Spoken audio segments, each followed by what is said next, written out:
Assalamualaikum warahmatullahi wabarakatuh. Kembali lagi di channel YouTube saya, Silvi. Di video kali ini adalah video part 3 untuk kenaikan pangkat jabatan fungsional. Bagi yang belum menyimak video saya mengenai jabatan fungsional dan kenaikan pangkat PNS, bisa disimak terlebih dahulu ya pada playlist kenaikan pangkat PNS atau jabatan fungsional, yang linknya nanti juga akan saya cantumkan pada kolom deskripsi video dan tersemat pada kolom komentar video ini. Kenaikan pangkat PNS untuk jabatan fungsional melalui penyesuaian ijazah dan bagaimana cara menghitung penilaian angka kreditnya selengkapnya akan saya bahas pada video ini. Simak videonya sampai selesai ya, dan jangan di skip-skip agar tidak tertinggal informasi penting yang disampaikan. Sebelum saya membahasnya, seperti biasanya bagi yang belum subscribe terlebih dahulu bisa untuk klik subscribe serta aktifkan loncengnya ya, agar dapat selalu mendapatkan notifikasi update terbaru dari channel YouTube ini. Bagi yang sudah subscribe, saya ucapkan terima kasih.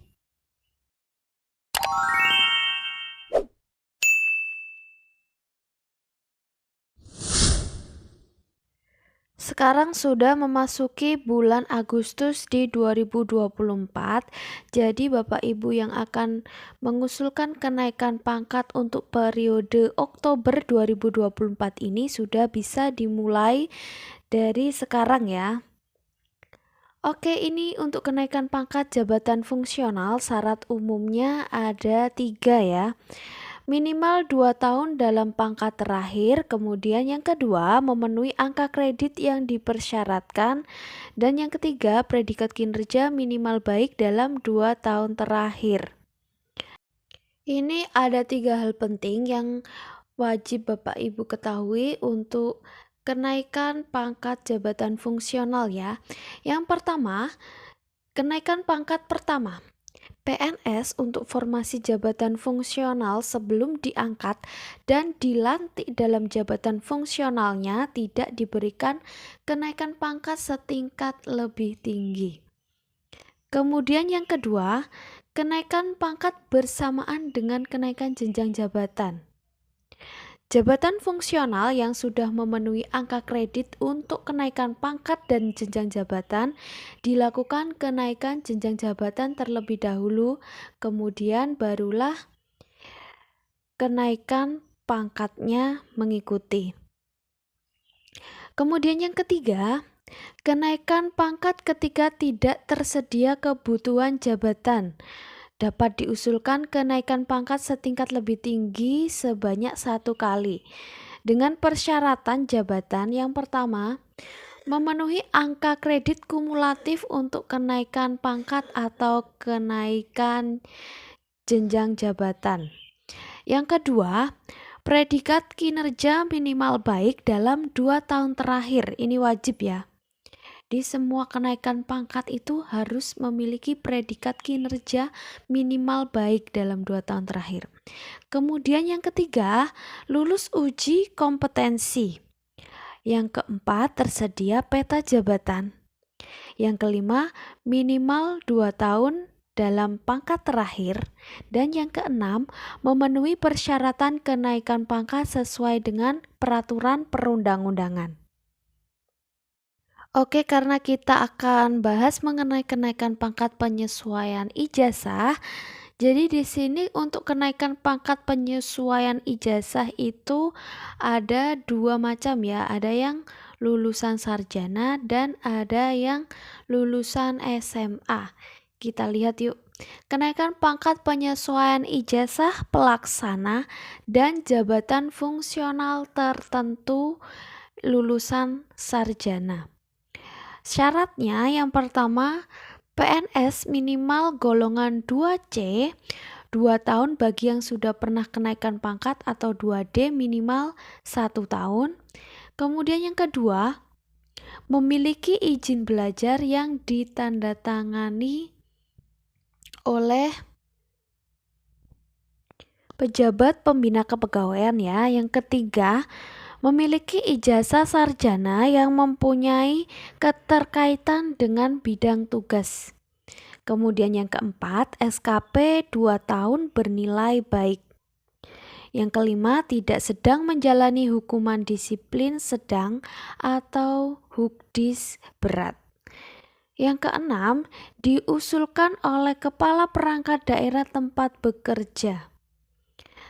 Nah, kemudian kenaikan pangkat penyesuaian ijazah pelaksana dan jabatan fungsional tertentu lulusan SMA. Yang pertama, PNS minimal golongan 1C 2 tahun bagi yang sudah pernah kenaikan pangkat atau 1D minimal 1 tahun.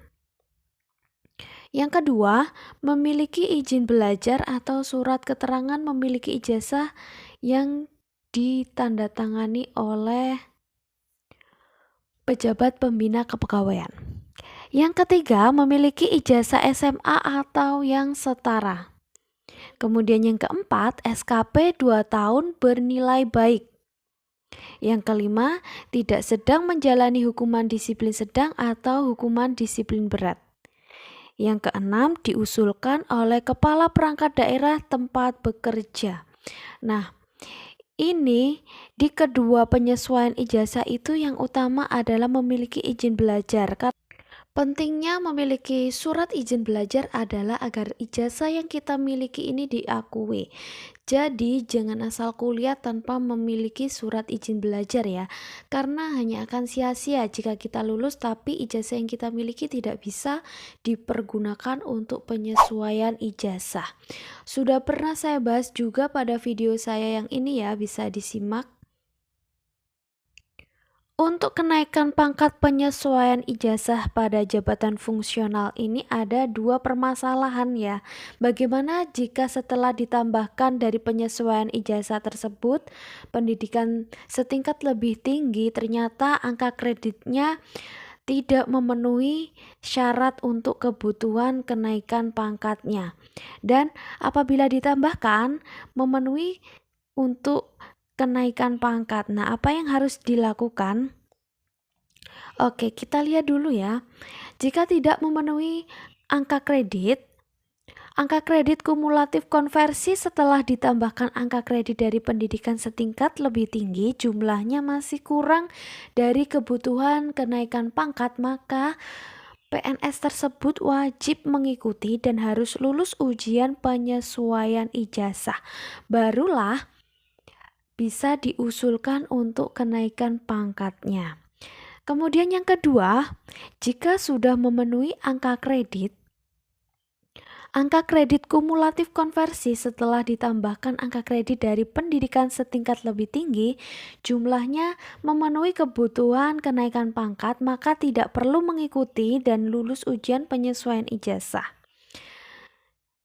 Itu bedanya ya apabila PNS belum memenuhi kebutuhan angka kredit setelah ditambahkan dari hasil penyesuaian ijazah, maka harus lulus ujian penyesuaian ijazah dulu baru bisa ikut kenaikan pangkat. Jika sudah memenuhi angka kredit, maka tidak perlu untuk lulus ujian penyesuaian ijazah. Dan ini ada contoh perhitungan angka kredit penyesuaian ijazah jabatan fungsional.